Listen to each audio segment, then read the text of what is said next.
여러분, 비싸게 샀다는 사실은 금방 알 수 있습니다. 그런데 보험은 다릅니다. 자동차나 가전제품은 가격 비교만 해봐도 내가 손해봤는지 바로 알 수 있죠. 하지만 보험은 매달 보험료를 꼬박꼬박 내고도 정작 암에 걸리거나 사고가 났을 때 돼서야 이 보험 잘못 가입했구나 하고 알게 되는 경우가 많습니다. 그래서 더 무섭습니다. 겉으로는 든든해 보이는데 실제로는 보장이 부족하거나 보험료 대비 효율이 떨어지거나 지금 시대에는 굳이 유지할 이유가 약해진 보험들이 분명히 있습니다. 오늘 영상에서는 2026년 기준으로 다시 점검해야 할 보험 9가지를 정리해드리겠습니다. 예전에는 분명 의미가 있었지만 지금은 가치가 떨어진 보험도 있고 필요한 보장이긴 하지만 특이한 경우가 아니라면 우선순위가 낮은 보험도 있습니다. 이번 영상은 단순히 나쁜 보험을 몰아가는 내용이 아닙니다. 내가 내고 있는 보험료가 정말 제대로 된 보장으로 이어지는지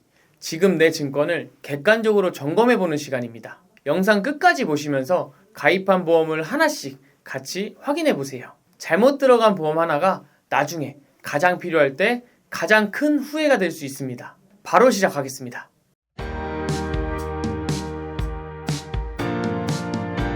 가입하면 안 되는 보험 9가지 리스트부터 먼저 말씀드릴게요.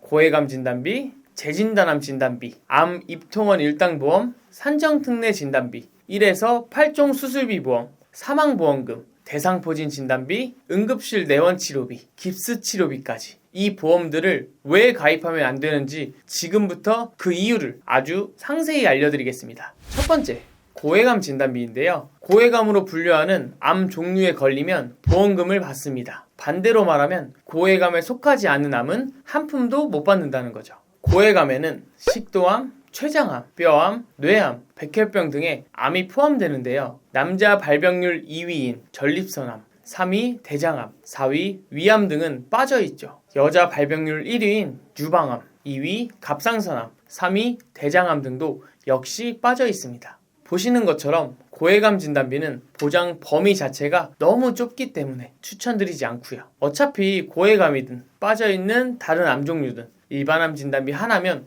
유사암 4종류 빼곤 모두 보장됩니다. 여기에 일반암에선 빠진 갑상선암, 경계성 종양, 제자리암, 기타 피부암은 유사암 진단비로 가입하면 되는 거죠. 따라서 고해감 진단비 말고 이렇게 가입하시면 모든 암을 빠짐없이 대비할 수 있습니다. 두 번째, 재진단암 진단비인데요. 일반적인 암 진단비는 최초 진단 시에만 보험금이 지급되기 때문에 이후 암이 다른 부위로 전이되거나 재발했을 땐 못 받는데요. 이를 위해 담보 이름만 보고 재진단암 진단비를 가입하는 분들이 있습니다. 언뜻 보면 그럴싸하죠. 진짜 문제는 보장받는 게 여간 까다로운 게 아니란 거예요. 최초 발생한 암세포가 2년 동안 치료되지 않고 남아있어야 보장됩니다. 재발암이나 전이암을 보장하는 담보가 아니라 이건 잔존암을 보장하는 담보입니다. 이름만 보고 헷갈리시면 안 돼요. 이렇게 보장받기도 힘든데 보험료까지 비쌉니다. 똑같이 1,000만원 줄 때 어떤 암이든 걸리기만 하면 주는 암진단비 대비 훨씬 비싸죠. 상식적으로 암에 걸렸는데 재진단암 진단비 받겠다고 치료 안 하고 암세포 남겨둘 분 안 계시잖아요. 차라리 저금액이면 암진단비 1,000만원을 추가하는 게 낫겠죠. 세 번째, 암통원 일당과 입원 일당입니다. 암통원 일당은 암에 걸려서 병원이랑 집을 왔다 갔다 하면서 치료받으면 연간 최대 30회 한도로 20만원씩 주고요. 암 입원 일당은 암에 걸려서 병원에 입원했을 때 하루 10만원씩 최대 180일까지 보험금을 줍니다. 두 보험의 보험료인데요. 40세 남자 기준으로 만원에 못 미칩니다. 이 정도면 저렴한 거 아닌가 생각하시겠죠. 중요한 건 정말 도움이 되는지입니다. 두 보험의 가치는 결국 암에 걸려서 입원 많이 하고 통원 치료 많이 다녀야 생기는 거잖아요. 실제 암에 걸렸을 때 암 종류별 평균 입원 일수입니다. 전체적으로 10일을 넘지 못하고 그나마 췌장암이 평균 9.2일을 입원한다고 나오네요. 생각보다 입원 많이 안 하죠. 통원은 어떨까요? 췌장암에 걸린 전체 환자 수와 총 외래 치료받은 날짜를 계산했더니 평균 통원 일수는 약 12.6일 정도 나옵니다. 평균 입통원 일수, 월보험료, 20년치 보험료까지 한꺼번에 정리해봤는데요. 그나마 췌장암이라 비슷하게 나온 거지 기간이 짧은 다른 암이었으면 배보다 배꼽이 더 컸을 겁니다. 결론적으로 암 입통원 일당은 보장 조건도 까다롭고 실제 의료 현실과는 맞지 않는 보험이에요. 어떤 해에는 통원 치료만 받을 수 있고 췌장암 말고 다른 암에 걸릴 수도 있습니다. 너무 복불복인 보험은 가입할 필요가 없다고 생각해요. 어차피 실손보험으로도 충분히 대비할 수 있으니 말이죠. 네 번째, 산정특례 진단비입니다. 국민건강보험에서 운영하는 산정특례 제도 대상인 암, 뇌, 심장질환에 걸리면 각각 1,000만원씩 주는 보험인데요. 한때 기존 뇌, 심장 진단비보다 보장 범위가 넓다고 주목받던 보험이었습니다. 문제는 암은 몰라도 뇌, 심장질환 환자 중 실제 산정특례 제도 대상까지 되는 경우가 그리 높지 않다는 거예요. 심지어 산정특례 대상이 됐다고 무조건 보장하는 게 아니에요. 산정특례 대상은 기본이고 뇌혈관 같은 경우 진단받고 수술까지 해야 1,000만원을 주고 심장질환은 수술이나 특정 몇 가지 약을 처방받아야 보장됩니다. 암은 괜찮아요. 그런데 뇌, 심장질환에 대해선 보장받기 너무 어렵습니다. 이렇게 보험금 받기 위해 몇 가지 관문을 통과해야 되는 보험은 추천드리지 않아요. 본 광고는 심의 기준을 준수하였으며 유효기간은 심의일로부터 1년입니다.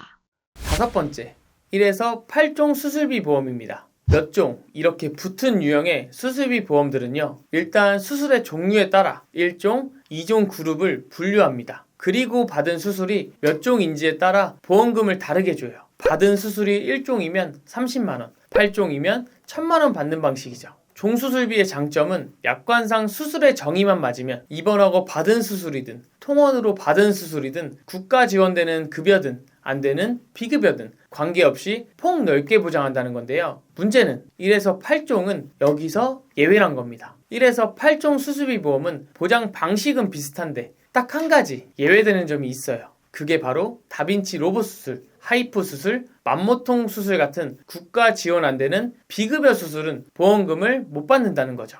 어차피 1에서 5종 수술비 보험 하나면 1에서 8종이 보장하는 범위에다가 비급여까지 다 보장되거든요. 1에서 5종이 있는데 굳이 1에서 8종을 가입한 이유가 없습니다. 여섯 번째, 사망보험금인데요. 사망보험금이 무조건 필요 없다라는 건 아닙니다. 다만 자동차가 있는 분들에게 자동차 보험이 필요한 것처럼 사망보험금도 마찬가지예요. 사망보험금은 가입자가 돌아가시면 정해둔 수익자에게 보험금이 지급되는 보험입니다. 주로 어린 자녀를 둔 부모님들이 많이 가입하는데요. 아무래도 집안의 소득을 책임지는 가장이 일찍 사망해버리면 남겨진 가족들이 생계곤란을 겪을 수 있잖아요. 이를 대비해서 가입하는 게 사망보험금입니다. 보험료는 보시는 것처럼 정말 비쌉니다. 이 정도 보험료 내는데 자녀가 없어요. 아님 지금 죽어도 자녀들이 성인이라 스스로 밥벌이를 하고 있습니다. 이런 분들에게 비싼 돈 내면서 사망보험금이 필요할까요? 아니라고 생각합니다. 대안인 정기보험이 있거든요. 정기보험은 일정한 기간 동안만 사망보험금을 보장하는 보험입니다. 예를 들어 아빠 나이가 40살이고 아이가 10살이에요. 20년짜리 정기보험에 가입합니다. 그럼 아빠가 60살이 될 때까지의 기간에 돌아가시면 사망보험금이 자녀에게 지급돼요. 반대로 61세가 될 때까지 살아계신다면 사망보험금은 사라집니다. 하지만 걱정할 이유가 없죠. 이미 자녀 나이 30살이거든요. 자녀가 스스로 밥벌이를 할 나이가 되기 전까지만 사망보험금이 유지되는 보험, 이게 정기보험입니다. 보험료는 아까 종신 만기 사망보험금에 비하면 훨씬 저렴하죠. 정기보험은 사망보험금이 필요한 기간 동안만 보장해주기 때문에 혹시 모를 상황에 대비할 수도 있고요. 보험료도 저렴해서 유지하는 데 큰 부담이 없습니다. 7번째, 대상포진 진단비. 8번째, 응급실 내원 치료비. 마지막 9번째, 깁스 치료비인데요.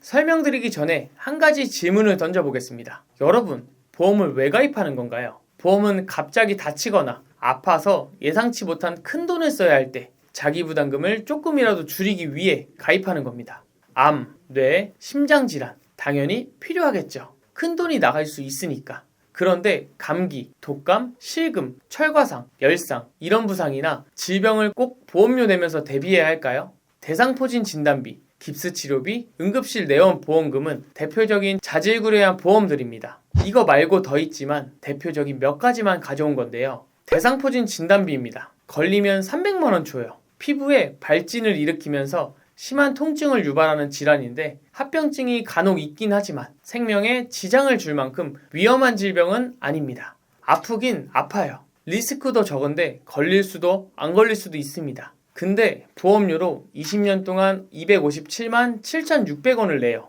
보험금은 300만 원 줍니다. 다음 응급실 내원 치료비예요. 5만 원 줍니다. 20년간 보험료 33만 원 정도고요. 살면서 응급실까지 가볼 확률 얼마나 있을지 의문이고 무엇보다 비응급 상황에선 응급실 내원 치료비 보험금 안 줍니다. 오직 응급 환자로 응급실 가야만 보험금 주는데 이런 상황에선 국가 지원도 나오고요. 실손도 보장됩니다. 굳이 필요 없다는 거예요. 마지막 깁스 치료비입니다. 깁스하면 100만 원 줘요. 많이 주는 것 같죠? 그런데 통깁스 아니면 안 줍니다. 간단한 염주 하나, 뼈에 금 간 거 정도는 못 받아요. 반깁스도 안 됩니다. 오직 통깁스, 심각한 골절 상황 아니면 못 받아요. 이런 상황이면 당연히 실손 보장됩니다. 상해특약 추가된 운전자 보험도 보장돼요. 굳이 필요 없단 소리죠.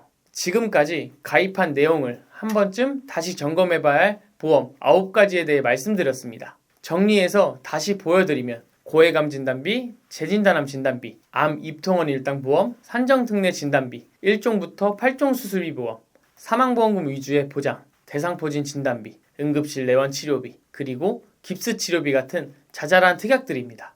물론 이런 보험이 무조건 나쁘다는 뜻은 아닙니다. 다만 지금 내 상황과 비교했을 때 우선순위가 낮거나 보험료 대비 효율이 떨어진다면 한 번쯤은 점검이 필요하다는 말씀입니다. 같은 보험료를 쓰더라도 효율이 낮은 특약을 여러 개 붙이는 것보다 차라리 3대 질환 진단비의 보장 한도를 제대로 갖추거나 실제 치료 과정에서 도움이 되는 암 치료비 보장을 준비하는 쪽이 훨씬 현실적인 선택이 될 수 있습니다. 결국 보험은 가입했느냐보다 더 중요한 게 있습니다. 바로 어떤 보험을 어떻게 가입했느냐입니다. 분명 나중을 대비하려고 아까운 돈을 들여 준비한 건데 정작 필요할 때 도움이 되지 않는다면 그동안 낸 보험료도 믿고 유지한 시간도 너무 아깝겠죠. 보험은 많다고 좋은 게 아니고 적다고 무조건 불안해할 필요도 없습니다. 불필요한 보험은 덜어내고 꼭 필요한 보장만 제대로 준비해도 대부분의 큰 의료비, 위험을 충분히 대비할 수 있습니다.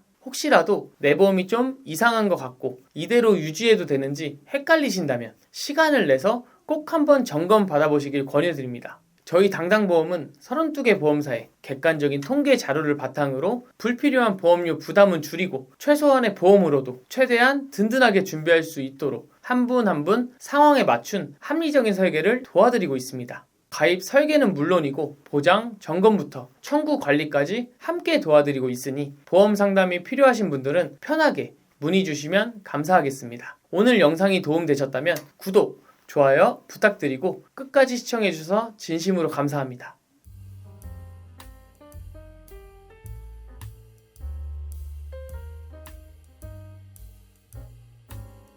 본 광고는 심의 기준을 준수하였으며 유효기간은 심의일로부터 1년입니다.